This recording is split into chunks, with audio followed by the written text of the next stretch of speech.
We want to take a few moments before we closed out our coverage for this year. We've had the honor and privilege, and I kid you not about that, that's not flim-flam, that's the truth, of working with AEA and of course working with a number of other partners throughout the industry.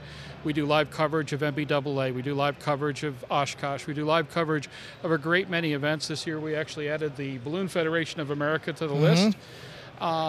We hope to do much more this year. We've got a rather aggressive roster coming this fall about how to not only grow but evolve Aero News from what it was to what we think it needs to be.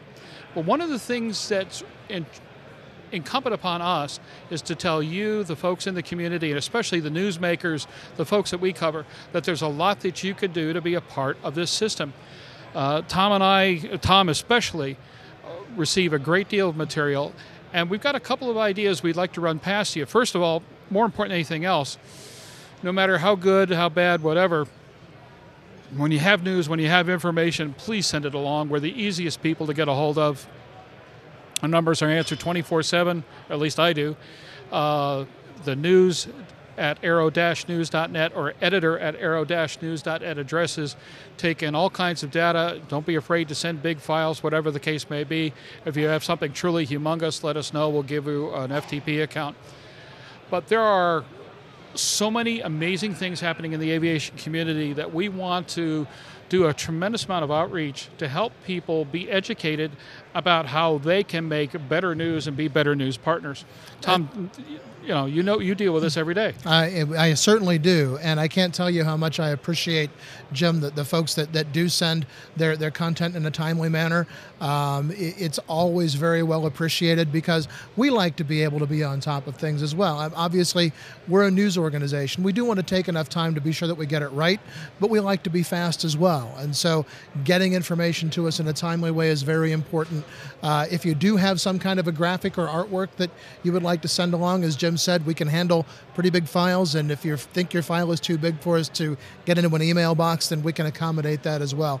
But artwork for the World Wide Web is certainly an important thing to have, and for Aero-TV, it's doubly important to be able to have B-roll and still images that can go into the video products that we offer. And again, if you're innovating, if you have something that you think you want the aviation world to know about, there's no better way to do that than to send it along to us, and we'll make sure that our legions of readers and viewers get your information. And I really hope that people will take that to heart, Jim. And we have great content partners. We have folks who are very good about sending us things, sometimes even in advance with an embargo date. And we are good about honoring your embargo dates, I will say that. Let me state something here. I know the horror stories. You find anybody that says we've ever blown an embargo date. We don't do it. We won't do it. There is an intrinsic sense of trust and honor and commitment we have to not only doing the news right, but to do the news ethically, honestly, and responsibly. And we're happy to work with you on that. So whatever you've got, you want to send it along in advance, you want to put an embargo on it, you want something that needs to be talked about right away, just let us know. I think that's the easiest thing to say is we want to work with our content partners, which is everybody in this industry. Everybody is a potential content partner to make sure that not only everybody talks about the bad news, and there's quite a bit of bad news out there in aviation. No lack of that. But we want to make sure we tell your good news stories as well. And the little documentary we've been showing this week here from AEA is just the tip of the iceberg of what can be done in telling those good stories. And as I had said previously, there are stories like that out there. You all have built your companies, your products, your planes, your licenses, your credentials, whatever, with a great deal of hope and dream and responsibility and incredible commitment. But there's a bazillion great stories out there. We'd like to tell them all, but we'd especially like to tell the really great ones. Do talk to us. Do let us know. When you hear something amazing, let us know, clue us in, and give us an opportunity to contact you or whoever is involved and see if somewhere down the line we might be able to take that story and turn it into another really great example of Aero-TV storytelling. On another issue as well, you'll see us at Oshkosh Live, you'll see us daily live. Ashley will be hosting again under the Airborne Programming Matrix. I really want to raise the bar for Oshkosh this year. Oshkosh will be very unusual and frankly fairly compelling because the industry's been in a lot of trouble. We will probably not have military participation.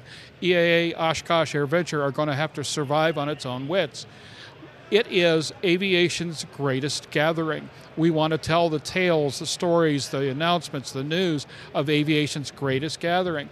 Be a part of that, let us know. But if you can, and if you are, let's talk in advance about what's happening, if we can do prep, if we can work with you, if we can get B-roll, if we get some of these stories done in advance, so when we get to Oshkosh, it isn't a rush, or thereafter for an MBAA or some of the other events we do. That would be great stuff indeed. Well, and obviously the other big thing about AirVenture and EAA and Oshkosh is that there's going to be new leadership again this year. Yes. And that's, with all due deference to Rod Hightower, it's unfortunate that an organization like that is going through that kind of a change again, because it was so stable for so long, and Rod was only there for a couple of years, and now they're going through it again.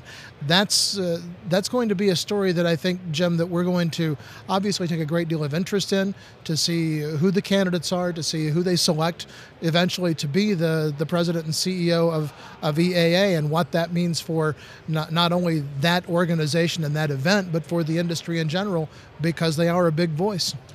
And to the industry, demand transparency, demand honesty, demand to be contacted, demand to be respected. I think where some examples lost their way is they stopped listening to the rank and file. They stopped being, at heart, a grassroots organization. They stopped listening to the folks that got them where they are. They stopped listening to the hopes and dreams and aspirations of flyers that are and flyers that will be.